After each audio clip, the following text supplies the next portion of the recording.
Hallo iedereen, welkom bij Dutch and Happy New Year. I hope you're all doing well during this difficult time, that you're managing and hanging in there. Better times will come, I'm sure, one day for all of us. So keep hoping, keep doing the very best that you can, and we'll get through this difficult time somehow, some way. Having said all of that, it's time for also a difficult grammatical topic and a difficult year because, well, why not?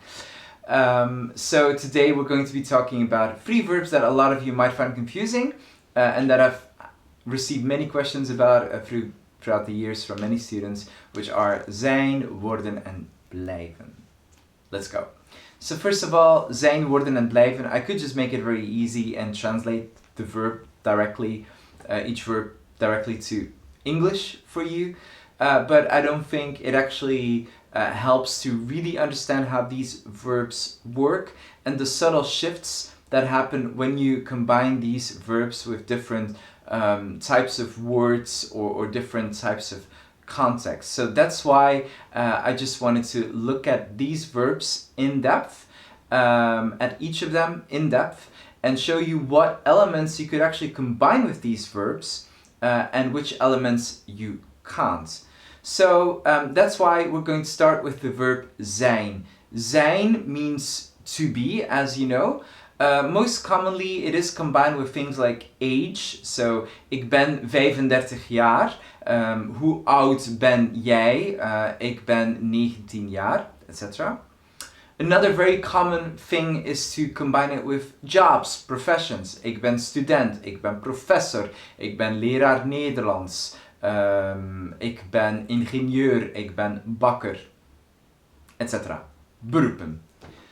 Another very common thing to combine with zijn is adjectives. So we use zijn to describe objects, people, and then give a certain quality to them. Attribute a certain quality to them. So for example, dat huis is groot, ik ben ziek, die jongen is lief, deze vraag is interessant, etc. So, zijn plus adjectief.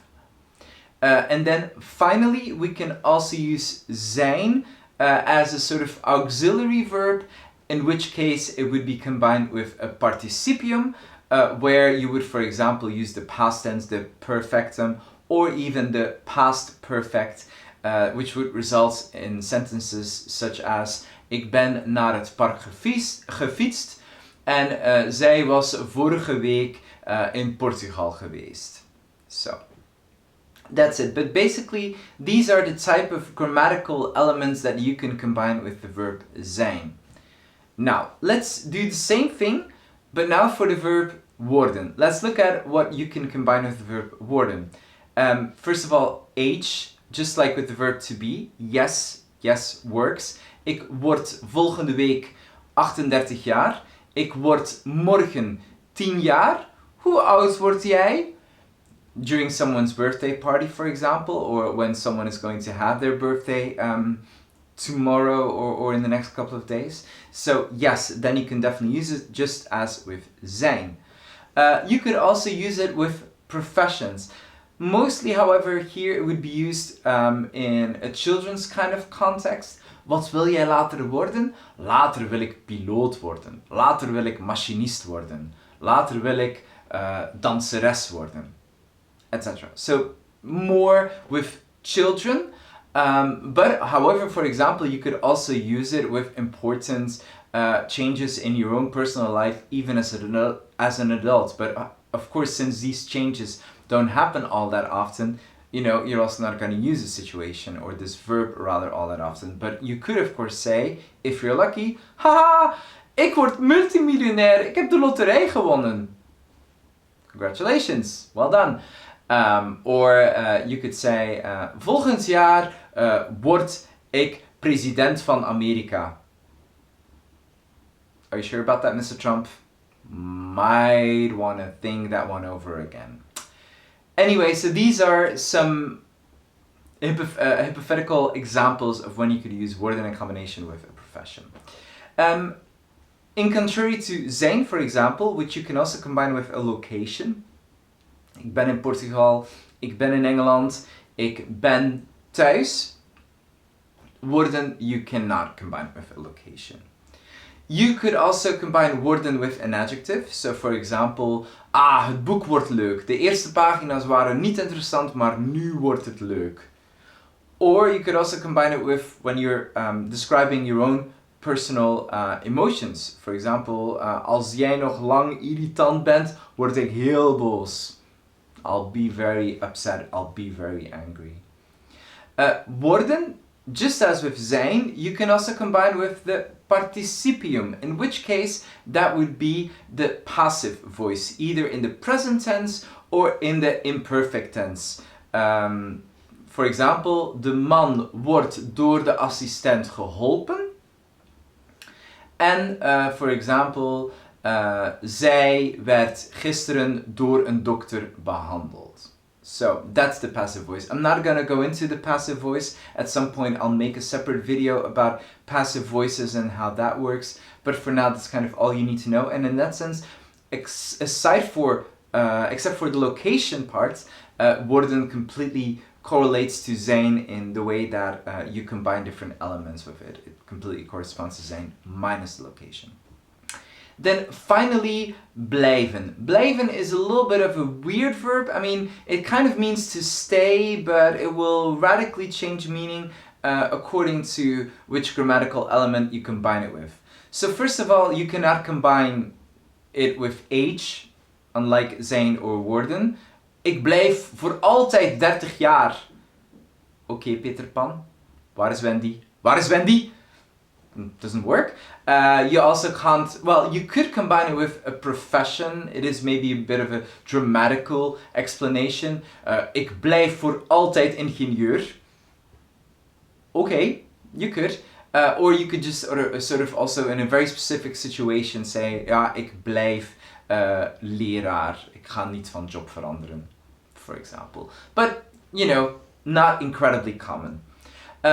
More commonly combined with the verb blijven are locations. Locations you can combine. So, for example, ik blijf hier, ik blijf in Frankrijk, ik blijf thuis, ik blijf bij jou, etc.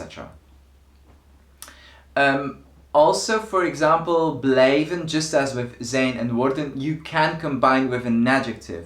Then it sort of means it continues to be. It sort of continues to be something. So for example, ja, ik heb dat boek al 10 keer gelezen en dat boek blijft fantastisch. It continues to be fantastic. It still is fantastic.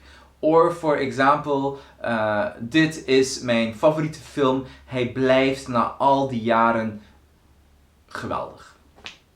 He sort of continues to be, the movie continues to be amazing after all of these years.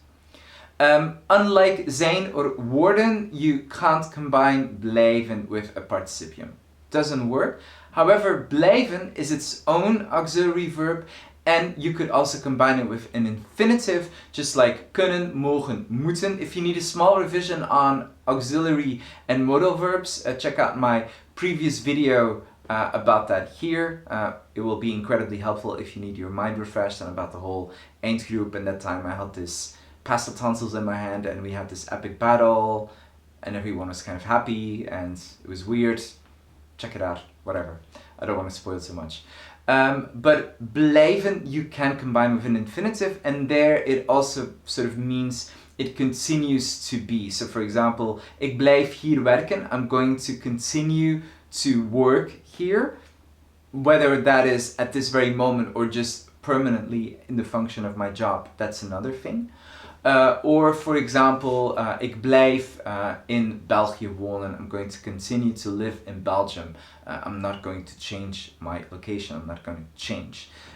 So these are some of the different meanings and contexts in which you can use the verb blijven. For overview, check out this overview here.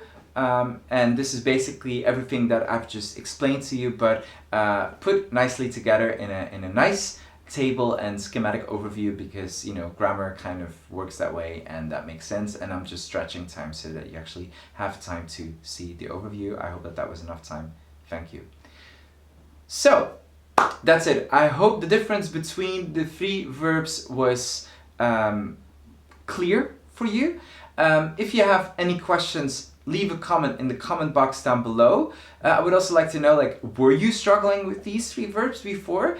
And did I manage to lift some of your doubts? I also have to say, small disclaimer, this list is far from exhaustive. I mean, you can still combine these verbs with in some other context or whatever, but I'm just choosing the most common ones, the most practical situations that are the most important for students. So I hope that that was helpful and useful for you. Thank you so much for watching. Dank jullie wel voor het kijken.